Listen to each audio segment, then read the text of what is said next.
En torno a tu visión de la salud, ¿vale? ¿Cómo sientes si piensas desde cuando eras más joven a ahora? ¿Cuándo hay un clic en cómo te planteas cuidarte y cómo ha evolucionado tu visión en torno a ese autocuidado y a cuidar tu templo y a entender que es súper importante? Bueno, el primer punto de inflexión fue la interpretación. ¿Vale? La interpretación requiere de todo, de toda tu capacidad, tanto física como psíquica. Tanto si te subes a un escenario como si sales, te pones delante de una cámara pues para cine o para televisión.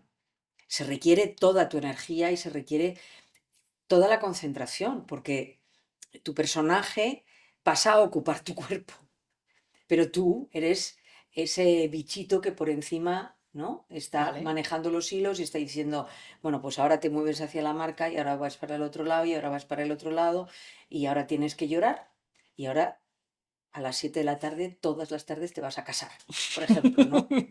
O todas las tardes te vas a morir, ¿no? Entonces, necesitas un altísimo grado de concentración y el cuerpo y la mente tienen que estar en óptimas condiciones. Y yo me di cuenta cuando yo empecé a ir a la escuela de arte dramático, tuve la gran suerte de tener un muy buen maestro, Ángel Gutiérrez, conocido por todo el mundo de la interpretación como el ruso. Él era muy estricto, pero era muy bueno. Y yo en esa época era muy rebelde. Entonces, pues claro, lo del no dormir o dormir poco, o alimentarte mal, o tomarte una copa, o beberte un vino, o lo que sea, pues era lo habitual. Además, ten en cuenta que yo tenía, cuando yo ingresé en la escuela tenía 17 años, 17, 18, pues bueno, a esa edad Claro. ni te cuento. Entonces, cuando empecé de verdad a sentir todo lo que yo aprendía y todo lo que necesitaba, todo lo que me quedaba por aprender, o sea, era como, Dios mío, cuánto he aprendido en esta clase, que eran 4 horas sentados así, sin apoyar la espalda en una ¿Vale? silla, y poca acción al principio. Yo decía, Dios mío, o sea, que poco sabía, que nada sabía y cuantísimo me queda por delante. Entonces empecé a pensar que tenía que aprovechar esas clases al máximo, ¿Vale? al máximo. Era muy curioso porque, bueno, en esa época lo de los porros era una cosa absolutamente habitual. En la escuela de arte dramático se fumaban porros, pero no te quiero ni contar lo que se fumaba. Y yo en algún momento, bueno, un porro nunca me lo llegaba a fumar entero porque me hubiera caído al suelo. A mí me bajaba la tensión y me ponía malísima. Pero bueno, alguna calada sí que le había dado. Y me acuerdo un día que fui a clase y dije, no puede ser, o sea, yo Mm. tengo que dormir más, tengo que estar más despierta ante esto y por supuesto no puedo tomar nada me, que me desvíe de esto, ¿no? Ese fue el gran punto de inflexión, digamos, no en la adolescencia, sino en la juventud, ¿no? Porque eso ya me pillaría con 18 años, una cosa así. Y luego, hace 4 años, yo ya llevaba una vida bastante sana, bastante disciplinada, porque además yo ya tenía mucha responsabilidad.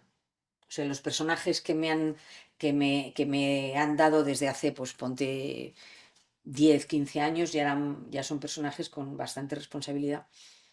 Y yo esa responsabilidad la asumo, que también forma parte del problema, ¿no? O sea, porque te doy toda esta responsabilidad, haces así, un gran paquete, lo pones como esas máquinas que envuelven en plástico las maletas en los Aeropuerto. aeropuertos, te lo metes en la mochila y haces así, y lo que pesa, ¿no? Y Vale. toda esa responsabilidad, pues ya me había hecho a mí tener mucha disciplina en cuanto a horarios de descanso, en cuanto a que la alimentación tenía que ser bastante buena, etcétera, etcétera.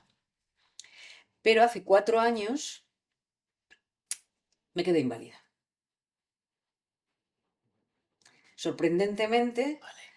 en cuestión de días, me empezó a doler y a inflamarse un dedo, luego el tobillo contrario, un dedo del pie, el tobillo contrario, la rodilla contraria, la cadera iba como en zigzag, hasta que no me pude mover. Guau. Me quedé completamente horizontal, pero como un cuchillo. ¿Te imaginas un cuchillo de metal, así, plum, plano? Vale. Y la única articulación que yo podía mover era la mandíbula derecha. No podía comer, no podía ir al baño, no podía hacer absolutamente nada. Yo, justo antes de llegar a ese punto, a ese nivel, había intentado seguir trabajando, no sabía lo que me pasaba. Me habían llamado para hacer una lectura que tuve que decir que no, porque en cuestión de 4 o 5 días, o sea, había pasado de ser pues yo y de trabajar como trabajaba y tener una vida normal, a estar así y no poder prácticamente moverme. Y un día, después de una secuencia, o sea, yo empecé con dolores ese día, tal, como días anteriores, pero ese día, cuando terminé mi jornada, que ya había hecho la última secuencia sentada, porque decía, me duele, tal, les dije, me vais a tener que llevar a urgencias, porque no sé qué me está pasando.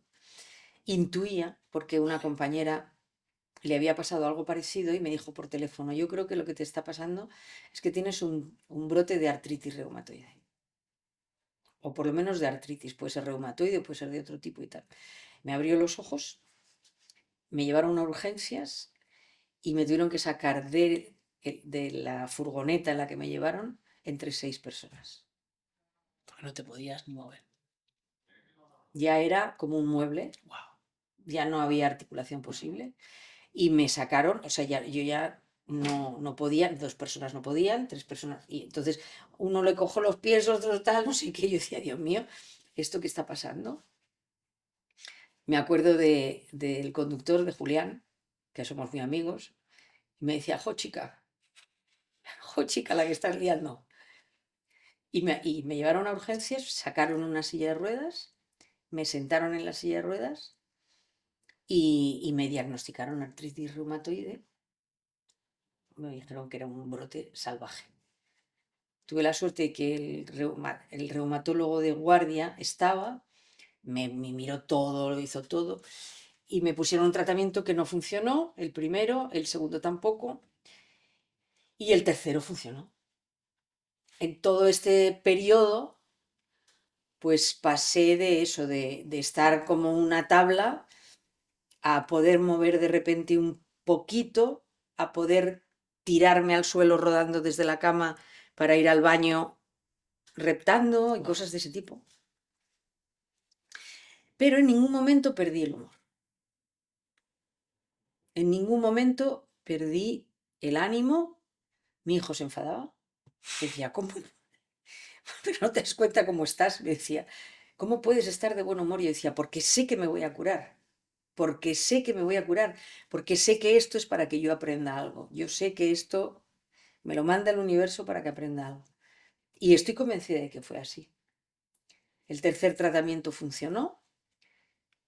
Yo le dije al médico, ¿y yo qué es lo que tengo que hacer? Vale.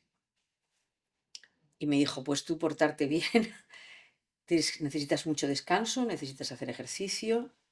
Y bueno, de la alimentación no me dijo prácticamente nada. Supongo que él pensaría, ya bastante tiene esta mujer con lo que tiene. En cuando yo llegué a esa consulta en la que me pusieron la primera inyección de tratamiento biológico, yo iba completamente, o sea, iba en silla de ruedas y completamente eh, así torcida y doblada. Y la siguiente vez que me vio, entré bailando. Wow. Y no se lo creía, claro. Bueno, o sea, feliz. Él feliz, yo feliz, la enfermera feliz. Llamó a todos los que me habían visto y he dicho, mirad cómo está. Porque yo cuando vi que esa inyección funcionaba tan bien, primero yo doy gracias todos los días de mi vida, de haberme encontrado, de que una amiga me dijera, llama a tal doctor, tal, y que, y que ese doctor me ofreciera la posibilidad de esa inyección y de vivir en España, que tenemos una sanidad pública maravillosa, porque esas inyecciones son carísimas, tampoco las tienen en la privada, quiero decir, eso solamente lo tiene la Seguridad Social. Y es, bueno, me siento totalmente afortunada. Él me decía, pues sí, bien puedes, porque si esto te pasa en África, te mueres, Claro, claro. te mueres. Y yo en ese periodo, cuando yo ya empecé a ver que esa inyección funcionaba tan bien, yo dije, bueno, yo esto tengo que darle un poquito de brío. Y empecé a informarme, a leer y a ver qué parte era la que yo tenía de responsabilidad. Vale, ¿Qué parte era la que yo tenía de responsabilidad y qué parte era la que yo tenía que aplicar de responsabilidad para la curación, ¿no? Que eran las dos cosas. Entonces, analicé muy bien el por qué había sucedido, vale, lo tenía claro. Cuando ya supe los dos detonantes fundamentales que habían provocado el brote, supe que esos dos detonantes había que eliminarlos de la ecuación. vale, Y luego, ¿qué, qué es lo que yo tenía que hacer a partir de ese momento? Y era sobre todo la alimentación. Entonces empecé a buscar y a buscar y a informarme de lo que suponía una alimentación antiinflamatoria y lo que se suponía que eran alimentos que me podían estar inflamando, que no sabía y tal. Yo ahora invierto muchísimo en salud, cuido mucho desde el agua, el descanso, el ejercicio y mucho, mucho, mucho lo que como y cómo lo como. Y cómo lo como, porque procuro dormir 8 horas, mínimo 7. A veces no es fácil. Procuro adecuar las horas del sueño a los ciclos circadianos. Procuro adecuar la alimentación a los ciclos circadianos, porque claro, no te sienta lo mismo la comida a una hora que a otra. Procuro hacer ayunos, cuanto más largos mejor, porque el cuerpo, ¿no? La autofagia se produce cada 2 horas y entonces el cuerpo se va limpiando y se va eliminando lo que no es óptimo para el organismo. Y, y luego, pues, bueno, como lo que de repente procuro hacer cosas que me apetezca para comer, ¿no? Que sean ricas, que sean sabrosas y que sepa que me están curando, que me están ayudando. Hay muchas cosas que son muy buenas para el organismo y yo no las soporto, pues no las como, porque no quiero que mi vida se transforme en un sacrificio o en una obsesión por el sacrificio permanente. Yo quiero ser feliz. Entonces, pues que las espinacas, por ejemplo, y las acelgas, sobre todo las acelgas, no las puedo soportar, pero es que no las puedo soportar. Y mira que yo tengo muchísima disciplina y como lo que pues no las puedo soportar. Porque tienen un sabor a tierra, no puedo. vale. No puedo, que luego me encanta porque me veo todos estos programas de chefs maravillosos mundiales y de repente en alguno dice, ah, qué rico esto, ese sabor a tierra. Y yo digo, ¿sabes? Que me encanta ese sabor a huevo o ese sabor a lo que... Pero ese sabor a tierra, no. No, no, bueno, porque me da la sensación de que le estoy pegando un bocado y además me saben como a insecticida, yo qué sé, ¿no? Entonces procuro que la alimentación sea lo más sana, limpiándola de pesticidas, lo más rica, mezclando sabores, ¿no? haciendo cosas que también sean atractivas para mi hijo, porque no me apetece hacer una comida para él y una comida para mí, o que él se tenga que hacer su comida y yo me tenga que hacer la mía. Porque una de las cosas que más felicidad me provoca en la vida Vale. es estar con él y compartir con él la hora de la comida y la hora de la siesta o la hora del sofá y ese tipo de cosas. Y claro, si yo empiezo a hacer cosas que son, pues yo qué sé, no quiero tampoco decir nada que sea negativo, pero ese tipo de comidas que las miras y dices,